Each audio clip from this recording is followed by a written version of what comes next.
प्यारे मित्रों, रक्षाबंधन स्पेशल यह वीडियो भाई बहन के प्यार पर आधारित है। इस वीडियो में भाई के अनुपस्थिति में अपने भाइयों द्वारा दिए गए दुख, कष्ट, यातना को किस तरह एक मासूम लड़की को सहना पड़ता है, फिर भाई के आ जाने से क्या होता है, यही सब इस वीडियो में दिखाया गया है। तो यह कहानी आपके दिलों को हिलाकर रख देने वाली हो सकती है, इसलिए वीडियो को पूरा देखने का कष्ट करेंगे। अब आइए कहानी को शुरू करते हैं।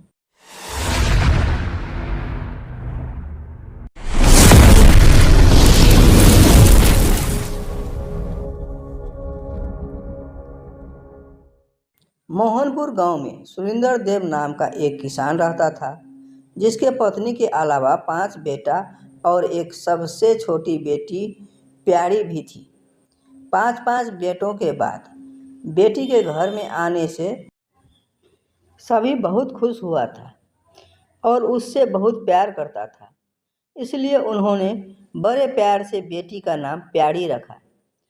प्यारी अपने भाइयों की जान बन चुकी थी। 5 भाई अपनी बहन का बहुत ख्याल रखता था, अपने से कभी अलग होने नहीं देता था। इसी तरह दिन बीतता गया, सभी बड़े होते गए।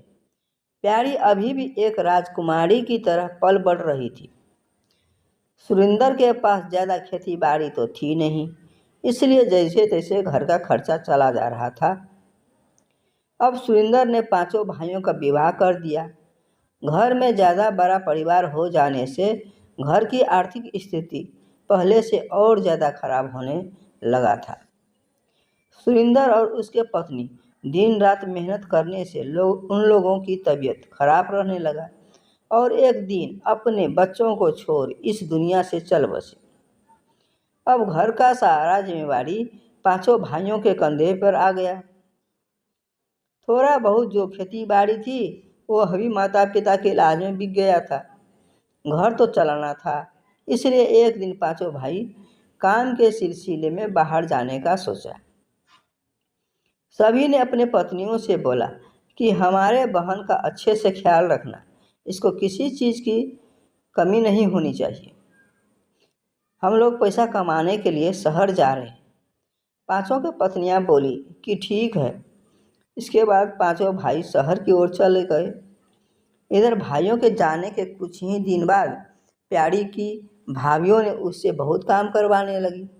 सिर्फ सबसे छोटी वाली भाभी उससे काम नहीं करवाती थी, बाकी जो 4 भाभियाँ थी उससे बहुत काम करवाती थी।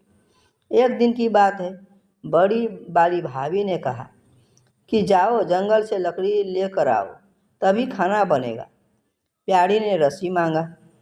भाभी ने कहा बिना रस्सी के जाओ। वो मन में सोच रही थी कि भला बिना रस्सी के कैसे मैं लकड़ी लेकर आऊँगी। वो जंगल में गई, उसने लकड़ी इकट्ठा किया और बैठकर रोने लगी। तभी एक सांप आया। उसने लड़की को रोते देखकर पूछा कि क्या हुआ, क्यों रो रही हो? प्यारी बोली मेरी भाभी इंतज़ार कर रही होगी, मैं जब लकड़ी लेकर जाऊंगी तब वे खाना बनाएगी। मेरे पास तो रस्सी है नहीं, तो मैं ये सारी लकड़ियाँ बिना बांधे कैसे ले जाऊंगी? सांप ने बोला बस इतनी सी बात के लिए तो रो रही हो, मेरे ऊपर सारा लकड़ी लाकर रखो। प्यारी ने वैसा ही किया और सांप ने लकड़ी को लपेट लिया। इसके बाद प्यारी फिर सोच में पड़ गई। सांप ने फिर बोला अब क्या हुआ? प्यारी बोली तुम्हें अगर मेरी भाभी देख ली तो तुम्हें मार देगी। सांप ने बोला कि तुम इसकी चिंता मत करो, मुझे ले जाकर आंगन में छोड़ देना, मैं वहाँ से निकल जाऊँगा। प्यारी सांप की बात सुनकर खुश हो गई और अपने घर के तरफ चल पड़ी। कुछ देर चलने के बाद प्यारी का घर आ गया। उसे घर पहुँचने में सांझ हो गई थी। उसके देरी से आने की वजह से उसकी भाभी ने उसे खाना नहीं दिया। उसे बहुत मारा पीटा। लड़की बेचारी रोते रोते सो गई। रात ढलने पर उसकी छोटी भाभी ने छुपते छुपाते उसे जगाकर अपने भाग का खाना खिलाया। फिर अगले दिन सुबह प्यारी की भाभियों ने एक चलनी दिया और बोली कि जाओ पानी लेकर आओ। प्यारी नदी के किनारे जाकर चलनी में पानी भरने की कोशिश कर रही थी, परंतु सारा पानी गिर जा रहा था। वो वहीं पर बैठकर रोने लगी। तभी अचानक एक मेढक आया। वो लड़की को देखकर पूछा, क्यों रो रही हो, क्या हुआ? प्यारी बोली कि मैं पानी भर रही हूँ, लेकिन सारा पानी चलनी से गिर जा रहा है, एक भी पानी नहीं ठहरता। मेढक ने बोला कि बस इतनी सी बात। उसने एक उपाय बताया। उसने अपने सारे मेढक को बुलाया और उस चलनी में बैठ गए और बोला कि घर ले जाकर एक बाल्टी में रख देना। हम सारे ने ढेर सारा पानी पी रखा है, सारे मिलकर उस बाल्टी में उल्टी कर देंगे और बाल्टी भर जाएगा। उसके बाद हम लोग वहाँ से चले आएंगे। प्यारी ने वैसे ही किया। प्यारी की भाभी हर रोज़ ऐसे ही उटपटांग काम कुछ न कुछ करने के लिए देती रहती थी। एक दिन की बात है, उस प्यारी को एक काला रंग का कंबल दिया और बोला कि जाओ और कंबल धो कर लाओ। जब तक ये कंबल सफ़ेद न हो जाए तब तक घर लौट के मत आना। प्यारी बोली ठीक है। प्यारी कंबल लेकर चली जाती है और नदी के किनारे बैठकर उसे धोती है। वो छोटी लड़की उसे धोती गई, परंतु उसे न सफ़ेद होना था और ना ही हुआ। काला था तो काला ही रहेगा न, सफ़ेद थोड़ी ना होगा। प्यारी को 2 दिन हो गए। वह बिना कुछ खाए पिए बैठी रही और फूट फूट कर रोती रही। इसी बीच रक्षाबंधन का दिन भी पास आ गया था।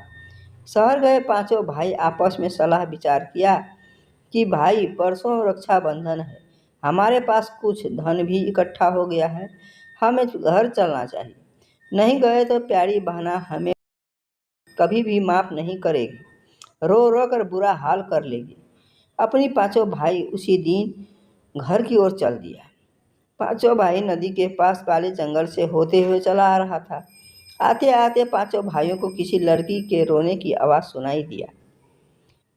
वे लोग नदी के किनारे आवाज़ आने वाली दिशा में चल दिया।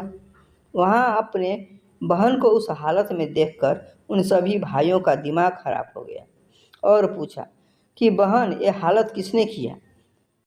प्यारी ने भाइयों को सब कुछ सच सच बता दिया।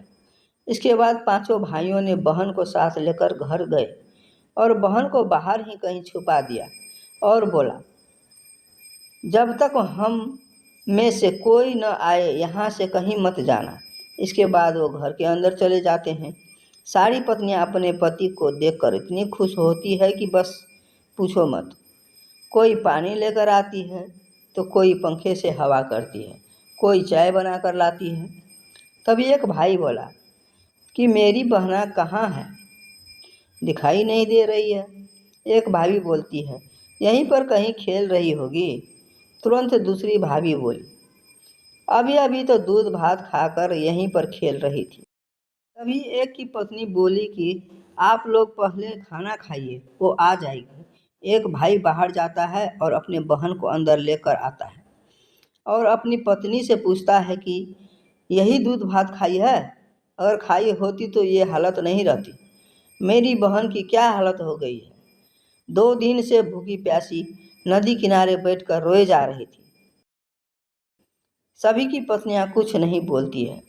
तब प्यारी बोलती है कि भैया, सबसे छोटी भाभी बहुत अच्छी है, इन्होंने हमें छुप छुप कर खाना खिलाया, इन्होंने कुछ नहीं किया है।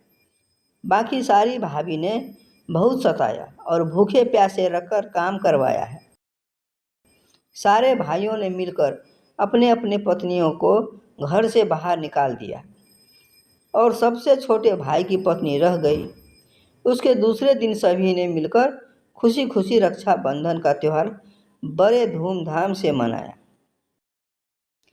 रक्षाबंधन 2023 का सभी व्यूअर्स को हार्दिक मंगलमय शुभकामनाएं। दोस्तों, वीडियो पसंद आया हो तो कृपया इसे एक लाइक करके भाई बहन के लिए एक प्यारा सा कमेंट लिख दें। आगे भी इसी तरह के वीडियो देखने के लिए अपने इस चैनल को सब्सक्राइब करके पास में पड़ी घंटी बजाकर ऑल को सिलेक्ट करें। धन्यवाद।